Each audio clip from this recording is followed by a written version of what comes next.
खुद की कमाई से कुछ होता नहीं, बहुत तकलीफ है। घर का किराया भी मैं दे नहीं सकती, 3-3 बच्चे इनको पढ़ा नहीं सकती। तो RCT बैंक ऑफ बड़ौदा ने कंप्यूटर की तालीम दी थी, उसमें हमको लाइसेंस सब फ्री में, यूनिफॉर्म सब बना के दिया फ्री में। और फिर वो ऑटो चलाना सीख गई। फिर बैंक ऑफ बड़ौदा ने जो प्रधानमंत्री मुद्रा योजना के अंतर्गत मेरे को 1,80,000 की लोन मंजूर की और उससे ऑटो मैंने खरीदी। आपण सबुज हलदिया एवं कला रंगर ऑटोरिक्शा देखिथिबे, किंतु गोलापी रंगर ऑटोरिक्शा देखिबाकू मिलिबा विरल। ऑटोर एही अभिनव रंग केवल एक साधारण रंग नुहे, बरं जीवन परिवर्तनकारी रंग। केवल ऑटोर रंग गोलापी नुहे, बरं ड्राइवर पोशाक मध्य गोलापी, जहाँकि परिवहन व्यवस्था रे भिन्नता को व्यक्त करिथाय एवं यात्री मानक मनरे नियारा रंग भरि देइथाय। हाथ में ऑटोरिक्शार स्टीयरिंग धरी सड़क रे माड़ी चलीथिबा बबीता रामपाल गुप्ता सहरीकरण रे महिला सशक्तिकरणर बाना उड़ाउछंती। बबीतांक समेत अनेक महिला मानंकु सरकारंक पक्षरु ऑटोरिक्शा उपहार स्वरूप मिलिछि। फलरे सेमानंक अंधकारमय जीवन आलोकित होइछि। बबीता मासकु 20 ରୁ 25,000 टंका रोजगार करुछंती। पूर्वरु से भड़ा घरे रहुथिले, एबे तांको पाखरे निजर एक घर अछि। पिला मानकर लालन पालन सहित सेमानंकु भल स्कूल पाठ पढ़ाइबा लागि तांकर स्वप्न पूर्ण होइछि। सहरीकरण रे निज भागर भागीदारी तुलाउथिबा बबीतांक ठारु सुनंतु पिंक ऑटोर कहानी। ये रिक्शा हमें केंद्र सरकार राज्य सरकार द्वारा मिली है। पहले हमारी इनकम कंपनी में जाते थे सर, हम काम करते थे, काम में हमें 10-15 हज़ार पगार मिलती थी, जो 10 तारीख 12 तारीख बार बार घुमाया करते थे। हमें पगार भी टाइम पे नहीं मिलता और हम बहुत परेशान रहते थे सर। ये रिक्शा हमें चलाते 4 साल 6 महीना हुआ, जिसमें से कि हमने अपना खुद का घर ले लिया है और हमारी डेली की इनकम एक दिन की कम से कम 1,000-1,200 रुपये हम कमा लेते हैं। इससे तो हमारी ज़िंदगी पूरी बदल गई है। जहाँ हम एक भाड़ोत्री थे, आज हम खुद के घर वाले बोल सकते हैं और अपने बच्चों को अच्छे स्कूल में पढ़ा सक रहे हैं। हम जो चाहते हैं वो हम कर सकते हैं। हमें इससे बहुत मदद मिली है। एबे से दिन जाइछि जेतेबेले महिला मानंको घर एरुंडी बंध डेइबा उपरे कड़ा कटकणा थिला, किंबा महिला माने निज घरु बाहरिबा लागि कुंठाबोध करुथिले। एबे महिला माने विलंबित राति पर्यंत सुरत समेत अनेक सहर रे ऑटोरिक्शा चलाउछंती एवं सहरांचल प्रगतिर नुआ कहानी लेखुछंती। पिंक ऑटो हमको जो मिली उससे मुझे बहुत ही राहत मिली है।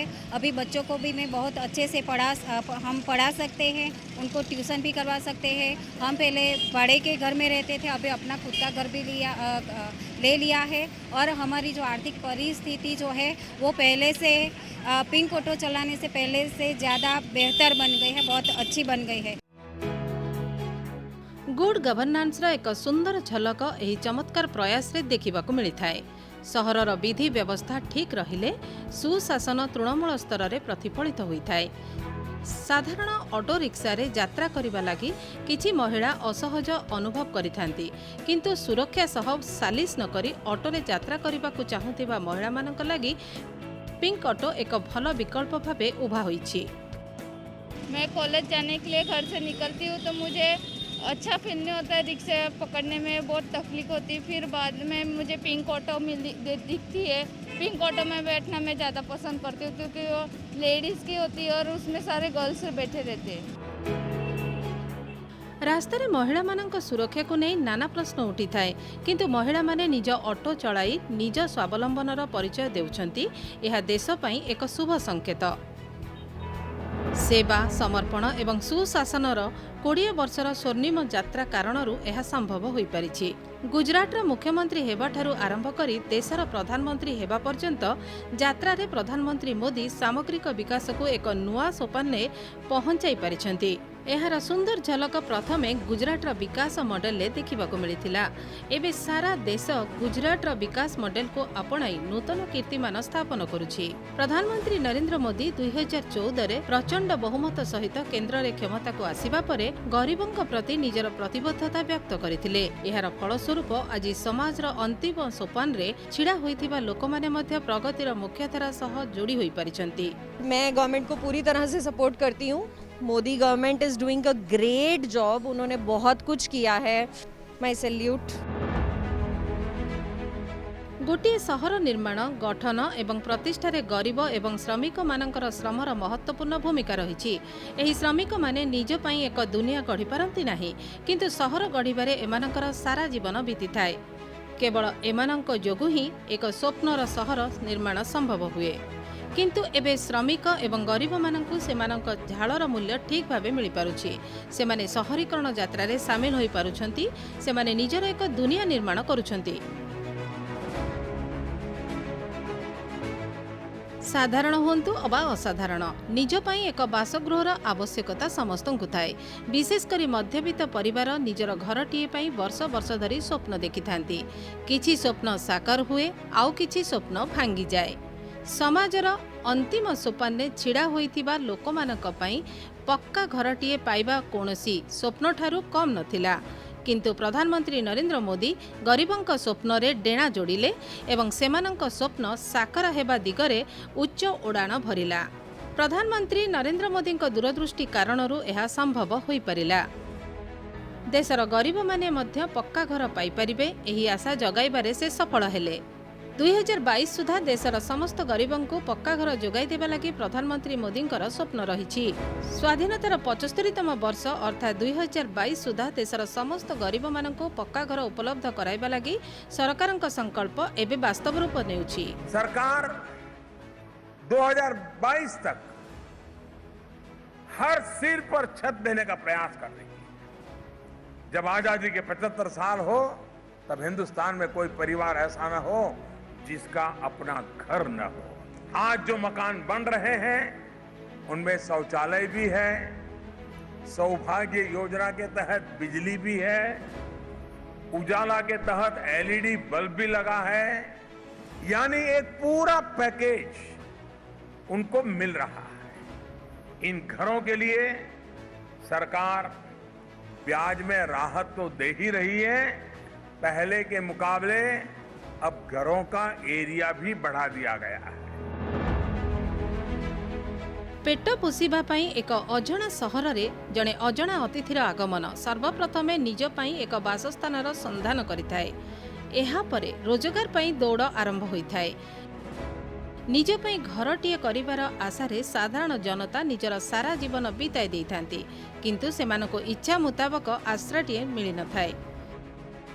साधारण लोकंक स्वप्न रे उड़ाण भरिबा लगी प्रधानमंत्री आवास योजना सहरांचल आशार नुआ किरण होई आसीछि। प्रथमे प्रधानमंत्री आवास योजनार लाभ गाँ लोकंकु मिलुथिला, एबे सहर रे एहार प्रभाव देखिबाको मिलुछि। 4-5 महीने के अंदर LIC हाउसिंग से हमारा वो डिसबर्समेंट मिल गया 4 महीने के अंदर, और वो डिसबर्समेंट मिलने का विद इन फरवरी मार्च 2019 तक जो है हमारा सब्सिडीज भी क्लियर हो गया। तो ये सब्सिडीज जब क्लियर हुआ तो मैं इसका EMI का फ़र्क जो देखा कि अराउंड 4,500 रुपया का करीब हमारा EMI कम हो गया। तो 4,500 रुपया EMI कम होने की वजह से क्या है कि मेरे एक बेटे और एक बेटी हैं, तो उनका जो स्कूल फीस है वो मैं देख पा रहा हूँ कि वो 4,500 से हमारा स्कूल फीस में एप्लीकेशन हो गया, जिससे मेरा एक अर्निंग का बर्डन फॉर द 20 ईयर्स 4,500 रुपये से तो एटलीस्ट कम हो गया। एही योजनार लाभ प्रथम थर घर किणुथिबा हिताधिकारी मानकु मिलुछि, जेउ मानकर वार्षिक रोजगार MIG 1 लगी 6 लाख टंकारु आरंभ करी 12 लाख टंका मध्यरे सीमित। अन्य पक्षरे MIG 2 लगी वार्षिक रोजगार सीमा 12 लाख रु 18 लाख टंका मध्यरे हेबा उचित। एथिपई आउ एक योग्यता हेउछि परिवारर कोनोसी सदस्यଙ୍କ नामरे जेपरि पक्का घर नथिबो, सुध सब्सिडी बाबदरे 2,65,000 टंका बैंक माध्यमरे हिताधिकारीଙ୍କ ऋण खातारे सीधासळख जमा कर दिया जाए, जहा द्वारा आवास ऋण एवं मासिक किस्ती ह्रास पाई थाए। आसंतु हिताधिकारी मुहरु एही योजनार लाभ विषय जानिबा। पिछले 2 साल से हम लोग घर लेने के लिए सोच रहे थे।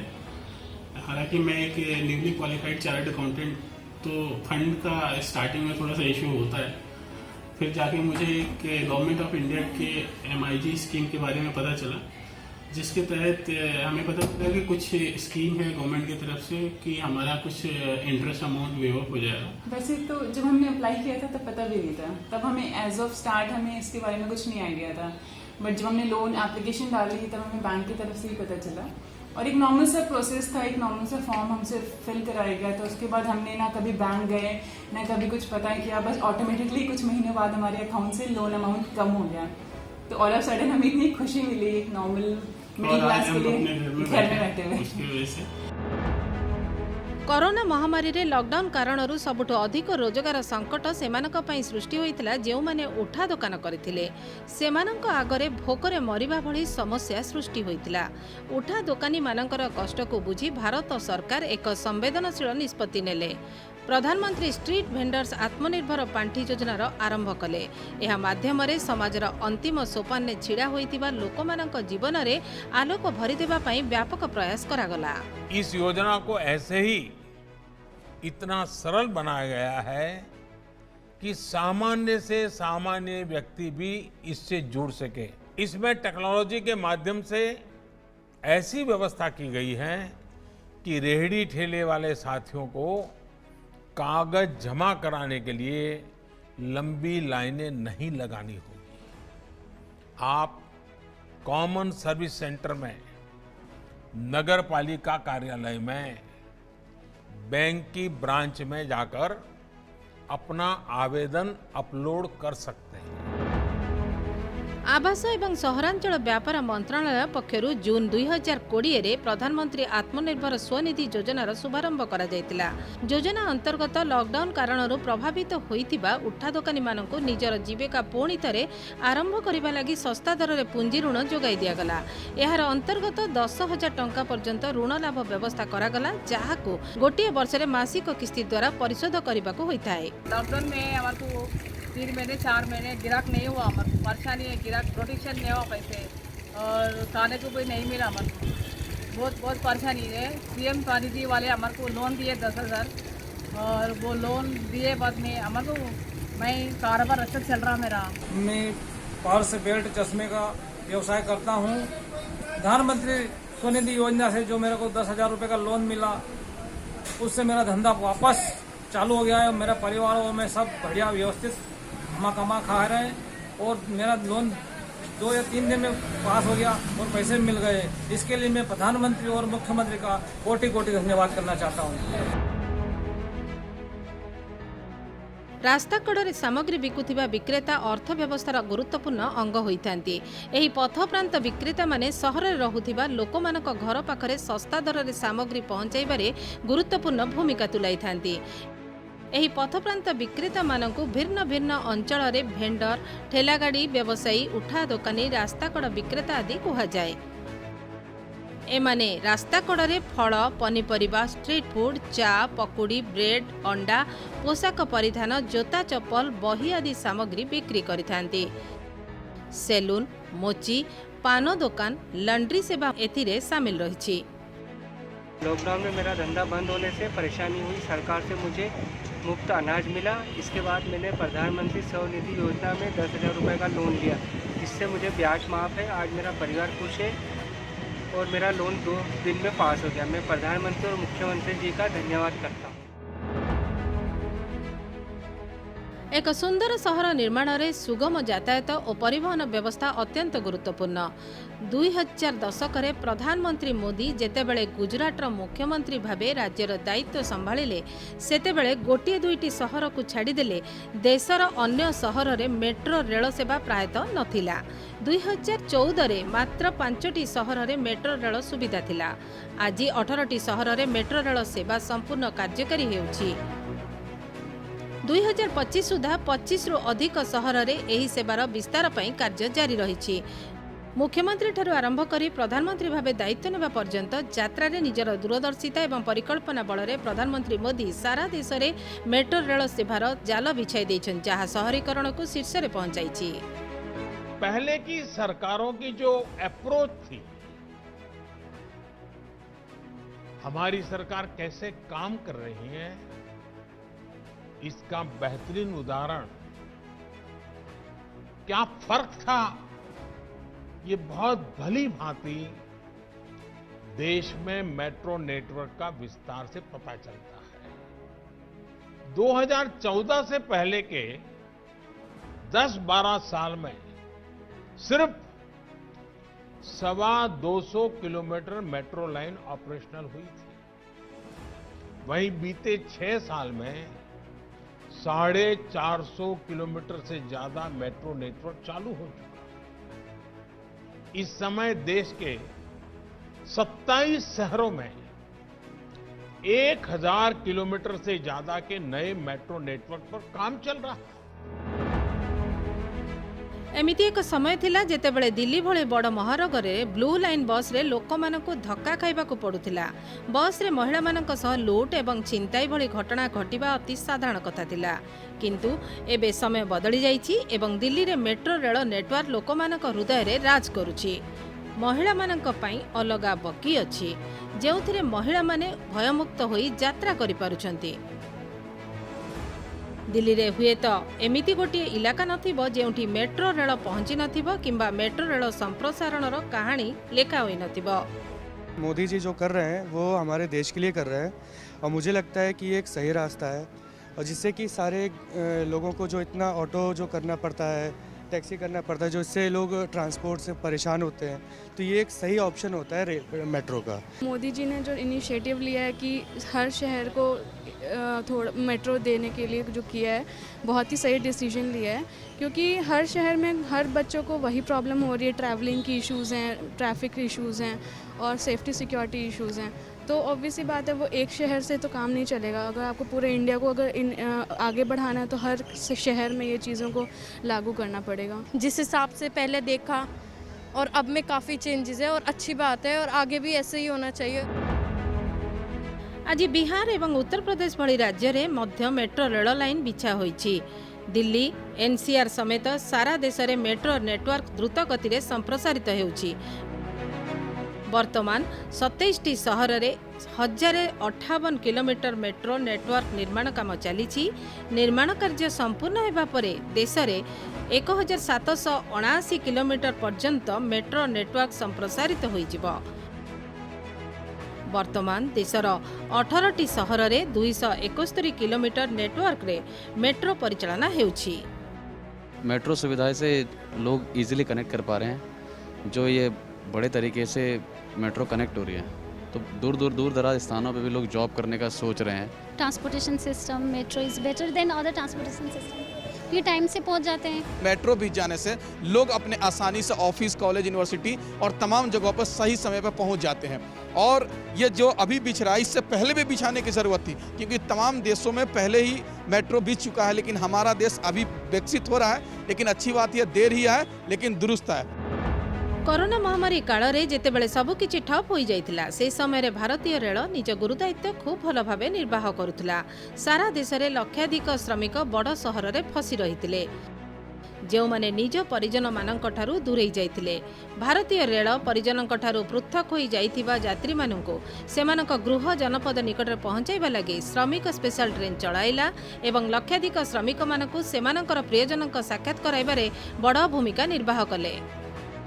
अच्छा हुआ कि हम लोग को ट्रेन चालू करके दी।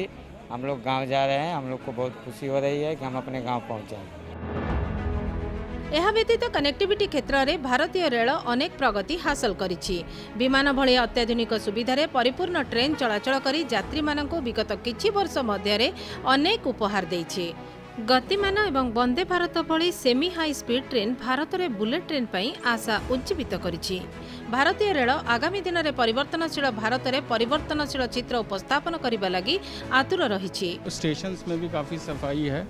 पहले ऐसा नहीं होता था, पहले स्टेशंस का हाल बहुत बुरा रहता था स्पेशली क्लीनलीनेस को लेके और ट्रेनें भी टाइम पे नहीं चलती थी। अभी जो ये फास्ट ट्रेनें आने से स्पेशली बिजनेस क्लास और जो कॉर्पोरेट सेक्टर के जो रेगुलर ट्रैवलर हैं उनके लिए तो बहुत फ़ायदेमंद है। गवर्नमेंट का प्लान है कि हाई स्पीड की ट्रेनें चलाने की, तो उसमें नई टेक्नोलॉजी के माध्यम से अगर नई ट्रेनें आती हैं, नए टेक्नोलॉजी होते हैं, समय बचता है, तो ये पैसेंजर के लिए और देश के विकास के लिए बेहतर है। इंडिया में बहुत ज़्यादा पॉपुलेशन ट्रेन से ही अलग अलग जगह जाती है, तो अगर हाई स्पीड ट्रेन होगी तो इंडिया में भी लोग फटाफट से दूसरी जगह पहुंच पाएंगे।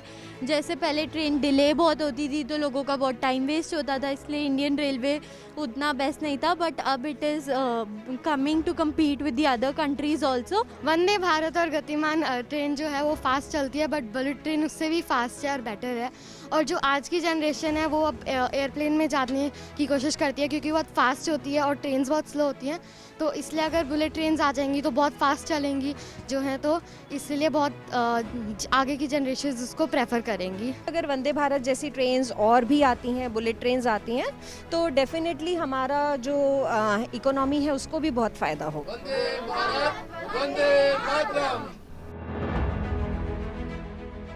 गाँवर निम्न मध्यवित्त वर्गों आकांक्षा मध्य उंकी मारुछि एवं सेमानंकु शहरीकरणर आकर्षण भल भाबे आकृष्ट करुछि। एबे से दिन बीती जाइछि जेतेबेले समालोचक माने शहरीकरण को अभिशाप बोली कहुथिले। शहरीकरण एबे वरदान साब्यस्त होइछि। शहरीकरण सुजोग पलटिछि। गाँवर मार्ग एबे शहरीकरणर पटकथा लेखिबा दिगरे अग्रसर हेउछि। गाँव में विकासर रंगीन आलुओ चमकुछि, अन्यपटे सहरर चाकचक्य देखि आखि खोसी होई जाउछि। गुजरातर मुख्यमंत्री भावे प्रधानमंत्री मोदी शहरीकरणर स्वप्न देखिथिले। सेही स्वप्न प्रधानमंत्री भावे साकार हेउछि एवं देशर छोटरू आरंभ करी बड़ सहर पर्यंत संपूर्ण व्यवस्था बदलुछि। दुनिया के टॉप 10 सबसे तेजी से विकसित होते शहरों में सारे 10 शहर भारत के शहर है। यानी देश जितनी तेजी से विकास की गति को पकड़ रहा है उसका एक मजबूत हिस्सा हमारे शहर रहने वाले लोग हैं। स्मार्ट सिटी केवल सहर गुड़िकर बाह्य आवरण चमकाइबा लागि उद्दिष्ट नुहे, बरं मौलिक सुविधा परिपूर्ण एक मजबूत परिकल्पनार आधार अटे। प्रति नଳରେ जल वर्ज्य वस्तु परिचालना सहर को सीसीटीवी युक्त करिवार आधारशिला मध्य एथिरे देखिबाकू मिलुछि। देशर विभिन्न सहर को विश्वस्तरीय स्वरूप देवा लगी स्मार्ट सिटीज मिशन अंतर्गत भारत सरकार 100 रु अधिक सहर चयन करथिले। जनवरी 2016 जुलाई 2018 माध्यम 4टी पर्यायर एही सबु सहर चयन करा जायतिला। 9 जुलाई 2021 सुधा एसबु सहर 1,80,873 कोटी टंकार 6,017टी प्रकल्प पई टेंडर जारी करछंती। एथि मध्यरु 48,150 कोटी टंकार 2,781टी प्रकल्प संपूर्ण होई सारिछि।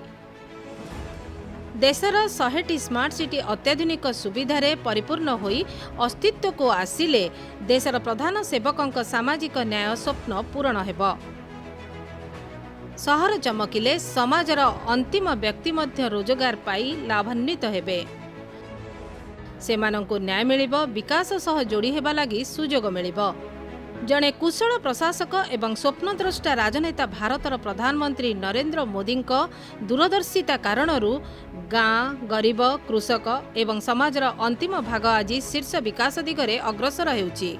दीर्घ 20 वर्ष धरी सेवा और समर्पण सहित से करुथिबा कार्यर एहा हेउछि प्रमाण।